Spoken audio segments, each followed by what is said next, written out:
Hi, it's Desiree from SLPTalk, and I'm going to give you a quick overview today on how I use goal tags with my students in speech therapy.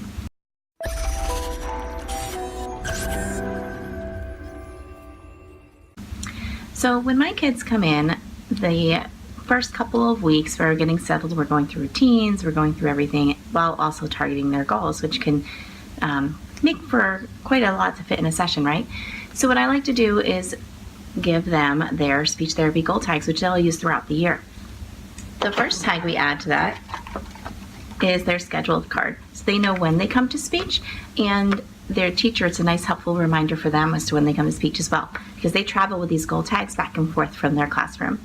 So what I like to do is I like to place a label on there that tells me when they come to speech, because I use that label for multiple purposes. I use those to let parents know when their kids come to speech in my speech flip books, and I also send it to the teachers when I put it on their form to let them know when their students come to speech, and then it also serves on the schedule card for my students. In addition to the schedule card, they'll also have their goal tags that tell specifically what they're working on in speech in student-friendly I can statement terms, so that they're very much an active participant in their therapy process and know what they're working on. It's always been a big point for me to make sure that my students know exactly what they're working on, and this is a nice helpful reminder because it adds that visual reminder, so you don't just have to talk about it at once. They have that visual reminder with them every time. So when they want to play that great game in speech therapy, that you know that game is really to target answering WH questions or all the different things you're targeting with that game, they can address it back to their goal. You want to play this? That's fantastic. Or you want to do this activity? How can we relate that to your goal? They become an active participant in figuring out how they can incorporate their goal into activities, which then translates to them incorporating their goal into activities they may be participating in outside of your room as well, which is really our ultimate goal, right? The speech tags that I use, I have distinguished between different areas. I have articulation, language, social skills, and fluency tags, as well as blank tags that are editable to add those goals that may be a unique goal that you don't tend to work on as much with your students.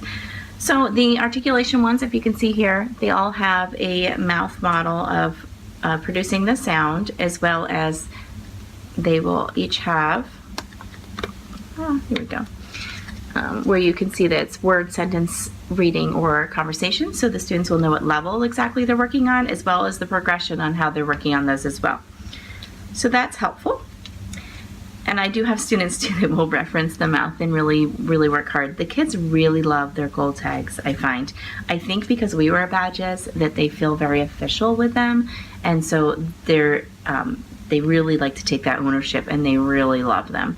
I ask that they keep them in school, and they travel back and forth between their classroom and me with them. So then if they're coming to me, so in the hallway, someone knows where they're going or where they're coming from.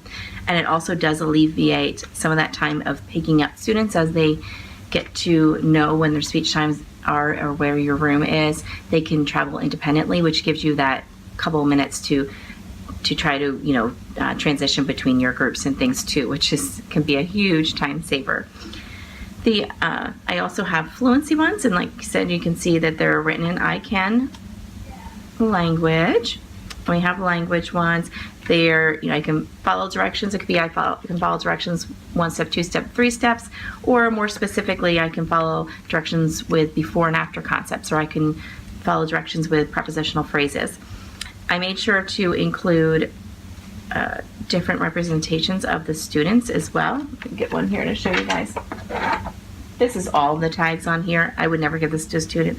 I will never have a student that works on 80 plus goals, obviously, but that's just an example there. I can compare and contrast with Venn diagram. Let's see.